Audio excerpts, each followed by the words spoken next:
Bismillahirrahmanirrahim. Assalamualaikum warahmatullahi wabarakatuh. Sebelum kita mulai belajar hari ini, mari sama-sama kita berdoa. Semoga apa yang kita pelajari dapat bermanfaat untuk kita semua dan kalian selalu diberikan kemudahan oleh Allah Subhanahu wa taala. Berdoa dimulai. Mari kita mulai.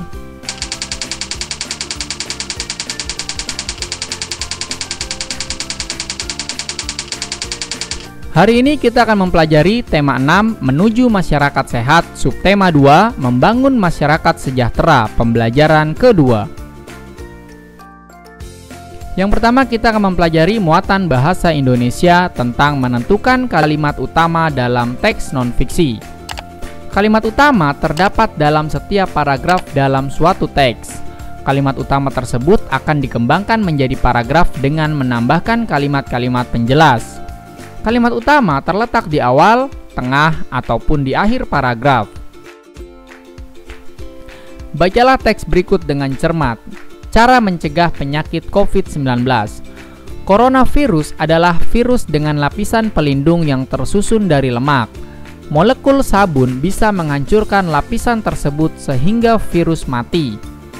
Agar Anda terlindung dari infeksi, bersihkan tangan Anda dengan 6 langkah mencuci tangan selama 20-30 detik. Salah satu cara mencegah penyakit COVID-19 adalah mencuci tangan dengan tepat. Mencuci tangan merupakan kebiasaan sehat yang terlihat sederhana, tetapi ampuh mengurangi risiko penularan infeksi virus. Hal ini dikarenakan tangan manusia dipenuhi dengan berbagai macam bakteri dan virus, terutama ketika berada di tempat yang ramai. Seperti penyakit lainnya akibat coronavirus, COVID-19 juga perlu dicegah dengan menerapkan perilaku hidup bersih, menjaga daya tahan tubuh, dan membatasi kontak dengan orang lain. COVID-19 adalah penyakit infeksi dengan laju penularan yang tinggi. Nah, kita tuliskan kalimat utama yang terdapat pada setiap paragrafnya. Nah, paragraf pertama, kalimat utamanya yaitu adalah coronavirus adalah virus dengan lapisan pelindung yang tersusun dari lemak. Terletak di awal paragraf. Kemudian paragraf kedua, kalimat utamanya yaitu salah satu cara mencegah penyakit COVID-19 adalah mencuci tangan dengan tepat. Ini juga masih terletak di awal paragraf. Yang terakhir, paragraf ketiga, kalimat utamanya yaitu COVID-19 adalah penyakit infeksi dengan laju penularan yang tinggi. Itu terletak di akhir paragraf.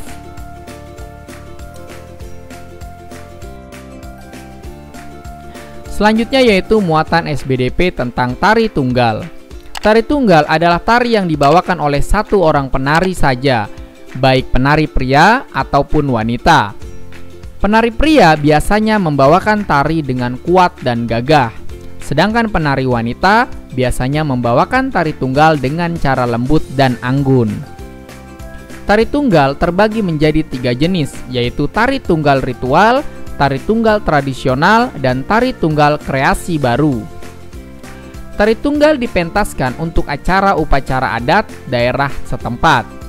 Tari tunggal tradisional dibawakan sebagai ciri khas daerah tertentu dan biasanya sebagai tontonan masyarakat pada acara pesta rakyat. Tari tunggal kreasi baru merupakan hasil modifikasi gerakan tradisional yang sesuai dengan perkembangan zaman. Gerakan tersebut diciptakan oleh koreografer. Berikut ini beberapa contoh tari yang biasanya dibawakan secara tunggal. Yang pertama, tari lenggong dari Bali. Yang kedua, tari gambyong dari Yogyakarta. Yang ketiga, tari kelana topeng dari Yogyakarta. Selanjutnya yaitu tari kondangan dari Jawa Barat, tari merak dari Jawa Barat, kemudian tari jaipong dari Jawa Barat, tari kancetlasan dari Kalimantan Timur, dan tari gandrung dari Jawa Timur. Ini adalah ke-8 contoh tari yang biasanya dibawakan secara tunggal baik oleh laki-laki maupun perempuan. Selanjutnya yaitu muatan IPA tentang membandingkan masa anak-anak dan masa remaja. Ciri-ciri fisik pada masa anak-anak secara perlahan akan menghilang dan ciri-ciri fisik pada masa pubertas akan mulai tampak. Perubahan fisik dan perilaku merupakan hal yang wajar pada masa pubertas. Saat masa anak-anak, hormon yang berkaitan dengan fungsi reproduksi belum aktif, sedangkan memasuki masa remaja, hormon sudah mulai aktif. Aktifnya hormon reproduksi pada masa remaja menyebabkan organ reproduksi mulai dapat berfungsi dengan baik. Sebagai contoh, pada remaja laki-laki biasanya mulai tumbuh kumis. Perbedaan masa anak-anak dan masa remaja, perhatikan contoh gambar berikut ini. Tentunya berbeda bukan? Antara masa anak-anak dan juga masa remaja. Selain perbedaan ciri fisik, juga terdapat perbedaan pola pikir dan tingkah laku masa anak-anak dengan masa remaja. Masa anak-anak dapat melakukan pekerjaan ringan, namun juga masih perlu bantuan orang tua dalam beberapa hal.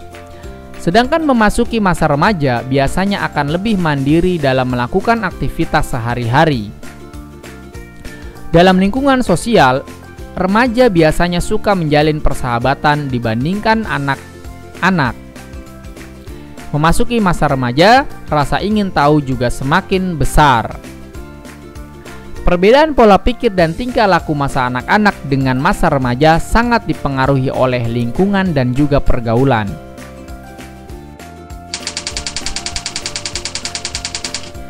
Terima kasih telah menyaksikan tayangan ini, kurang lebihnya mohon maaf. Apabila tayangan ini kalian rasa bermanfaat, silakan bagikan kepada orang lain, karena berbagi ilmu adalah pahala.